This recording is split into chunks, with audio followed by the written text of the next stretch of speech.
Дека автомобилската индустрија нема така лесно да се откаже од дизелите беше јасно и покрај постојаното заострување на еколошките норми и наметнатото темпо на електрификација. Посебно не производителите на кои дизел моторите им се во историските гени, како што е случај со Stellantis. Затоа и не изненадува одлуката и покрај се да се продолжи со нивниот развој. Тоа го потврди и првиот човек на групата Карлос Таварес, кој кажа дека засега се уште нема да им свртат грб на дизелските агрегати за патничките и комерцијалните возила и интензивно работат на нивна нова генерација.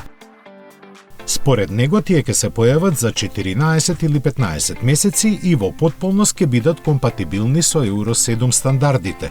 Таварес кажа дека ќе се произведуваат во главната Фиатова фабрика за погонски агрегати во Италија, но не и за кои модели ќе бидат наменети, ниту пак откри некакви детали за нив. Во секој случај, едно е јасно, дизелите и понатаму ќе живеат.